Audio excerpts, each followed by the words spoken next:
ವೀಳ್ಯದೆಲೆ ಹೇಗೆ ಬೆಳೆದು ನಿಂತಿದೆ ನೋಡಿ ವೀಕ್ಷಕರೇ. ನೋಡಿ ಗುಲಾಬಿ ಗಿಡ ಕಟ್ಟಿ ಮಾಡಿ ಚಿಗುರು ಬಂದಿದೆ ನೋಡಿ. ಕಸಿ ಗುಲಾಬಿ ಗಿಡ ಹಳದಿಯದ್ದು.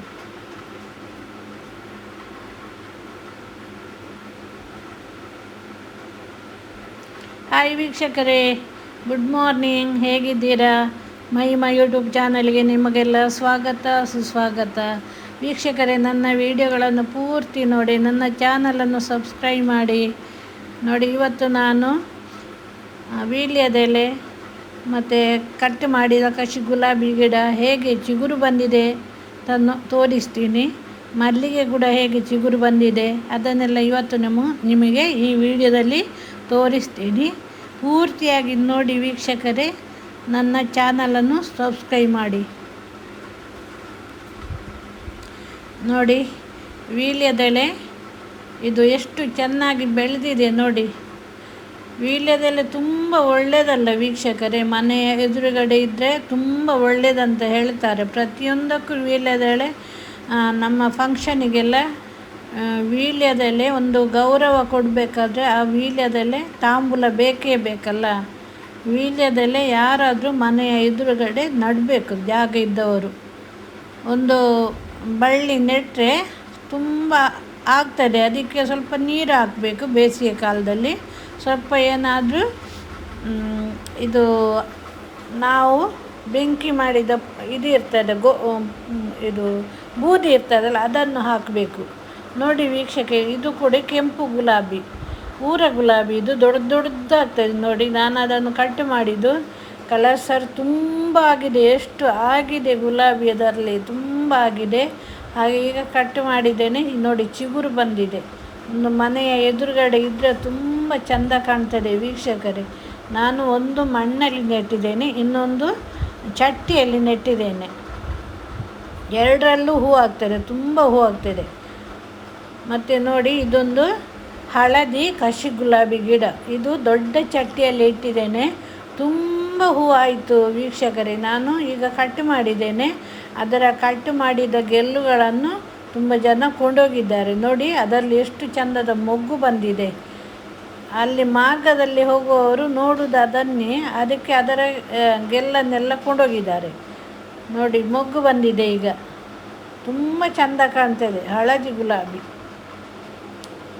ನೋಡಿ. ದೊಡ್ಡ ಚಟ್ಟಿಯಲ್ಲಿ ಇಟ್ಟಿದ್ದೇನೆ ನಾನು ಅದನ್ನು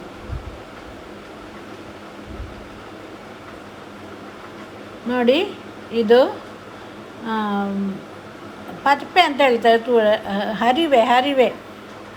ಇದು ಬೀಜ ಹಾಕಿ ಮಾಡಿದ್ದು ನಾನು. ನಮಗೆ ಸೆಪ್ಟೆಂಬರ್ 8 ತಾರೀಕು ಇದು ಬೇಕು. ಆವಾಗ ಅಂಗಡಿಯೆಲ್ಲ ಒಂದು ದಂಡಿಗೆ 50 ರೂಪಾಯಿ, 80 ರೂಪಾಯಿ, 100 ರೂಪಾಯಿ ಇರ್ತದೆ. ಸಿಗೋದೇ ಇಲ್ಲ ಅಷ್ಟು ಕೊಟ್ಟರು. ನಮಗೆ ಇದು ಬೇಕೇ ಬೇಕು 8 ತಾರೀಕಿಗೆ. ಇದು ಆಗದೆ ಕೆಸು ಮತ್ತು ಇದು ಇಲ್ಲದ್ರೆ ನಮಗೆ ಹಬ್ಬ ಮಾಡಲಿಕ್ಕೆ ಆಗೋದಿಲ್ಲ. ಹಾಗೆ ನಾನು ಇದನ್ನು ಒಂದು ಚಟ್ಟಿಯಲ್ಲಿ ತಂದು ಬೆಳೆಸಿದೆ. ನನಗೆ ಮಾತ್ರ, ಬೇರೆಯವರಿಗೆ ನಾವೆಲ್ಲ ಮಾರುವುದಿಲ್ಲ. ಮತ್ತು ನಂತರ ನಾವು ತಿನ್ನೋದು ಕೂಡ ಇಲ್ಲ. ಅದೇ ಒಂದು ದಿವಸ ತಿನ್ನುವುದು ಅದನ್ನು. ಹರಿವೆ ತುಂಬ ಒಳ್ಳೆಯದಲ್ಲ ವೀಕ್ಷಕರೇ, ಆರೋಗ್ಯಕ್ಕೆ ಎಲ್ಲ ತುಂಬ ಒಳ್ಳೆಯದು ಹರಿವೆ. ನೋಡಿ ಎಷ್ಟು ಚೆಂದ ಬೆಳೆದಿದೆ ನೋಡಿ. ಅದು ಜಾಸ್ತಿ ಮಳೆ ಬರುವಾಗ ಹೊರಗೆ ಇಡಬಾರ್ದು. ಅದು ಮಳೆಯ ನೀರು ಬಂದು ಎಲ್ಲ ಅದು ಕೊಳೀತದೆ ಮತ್ತು ಅಡ್ಡ ಬೀಳ್ತದೆ ಅದು ನೋಡಿ. ಚೆಂದ ಬೆಳೆದಿದೆ ನೋಡಿ. ಇದು ನಿಂಬೆ ಹುಳಿ ಗಿಡ ನಾನೇ ಮಾಡಿದ್ದು. ದೊಡ್ಡ ನಿಂಬೆ ಹುಳಿ ತಂದು ಅದರ ಬೀಜವನ್ನು ನಾನು ಮೊಳಕೆ ಬರಲಿಕ್ಕೆ ಹಾಕಿದ್ದು. ಎಲ್ಲ ಮೊಳಕೆ ಬಂದಿದೆ. ಅದರಲ್ಲಿ ಕೆಲವು ಗಿಡವನ್ನು ನಾನು ಚಟ್ಟಿಯಲ್ಲಿ ನೆಟ್ಟದು. ಇಷ್ಟು ದೊಡ್ಡದಾಗಿದೆ ನೋಡಿ. ಮತ್ತು ಒಂದು 2 ಗಿಡ 3 ಗಿಡ ನನ್ನ ಭಾವನ ಮಗಳು ಕೊಂಡೋಗಿದ್ದಾಳೆ ಅವಳಿಗೆ ನೆಡಲಿಕ್ಕೆ ನೋಡಿ. ಇಷ್ಟು ದೊಡ್ಡದಾಗಿದೆ ನೋಡಿ.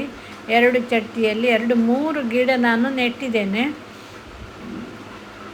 ನೋಡಿ. ಇದು ಕೂಡ ಇದು ಅಷ್ಟು ಒಳ್ಳೆಯದು ಬರಲಿಲ್ಲ. ಅದರ ನಂತರ ನಾನು ಅದಕ್ಕೆ ಮದ್ದು ಸಿಂಪಡಿಸಿ ನಂತರ ಅದು ಚಿಗುರು ಬಂತು ನೋಡಿ. ಒಮ್ಮೆ ಎಲ್ಲ ಹುಳ ತಿಂದು ಎಲೆ ಇರಲೇ ಇಲ್ಲ. ಈಗ ಚಿಗುರು ಬಂದಿದೆ ನೋಡಿ. ಹೀಗೆ ಚಟ್ಟಿಯಲ್ಲಿ ಇಟ್ಟರೆ ಅದು ಒಳ್ಳೆಯದಾಗ್ತದೆ. ಸ್ವಲ್ಪ ದೊಡ್ಡ ಚಟ್ಟಿಯಲ್ಲಿ ಇರಬೇಕು. ಅದರಲ್ಲಿ ಒಂದು ಹಲಸಿನ ಗಿಡ ಉಂಟು ನೋಡಿ, ಅದು ನನ್ನ ಹಸ್ಬೆಂಡ್ ಒಳ್ಳೆ ಹಲಸಿನ ಹಣ್ಣಿನ ಬೀಜವನ್ನು ಅದರಲ್ಲಿ ಹಾಕಿದ್ದಾರೆ. ಅದು ಮೊಳಕೆ ಬಂದಿದೆ, ಅಷ್ಟು ದೊಡ್ಡದಾಗಿದೆ ನೋಡಿ. ಇನ್ನು ಎಲ್ಲಿಯಾದರೂ ತೆಗೆದು ಒಂದು 2 ತಿಂಗಳ ನಂತರ ಅದನ್ನು ನೆಡಬೇಕು.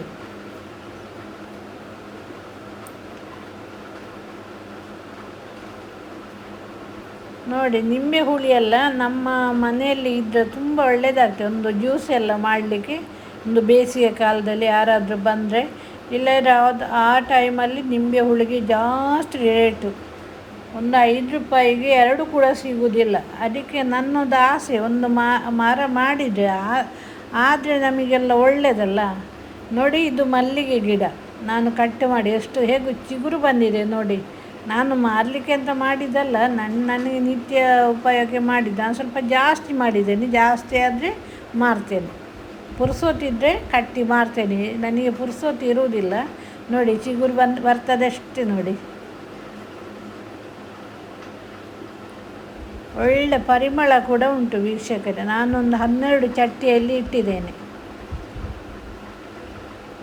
ನೋಡಿ. ಎಲ್ಲ ಕಟ್ ಮಾಡಿದ್ದು ನಾನು, ಕಳೆದ ವರ್ಷ ಕೂಡ ಕಟ್ ಮಾಡಲಿಲ್ಲ. ಥ್ಯಾಂಕ್ ಯು ವೀಕ್ಷಕರೇ, ವಿಡಿಯೋ ನೋಡಿದ್ದಕ್ಕೆ ಧನ್ಯವಾದಗಳು.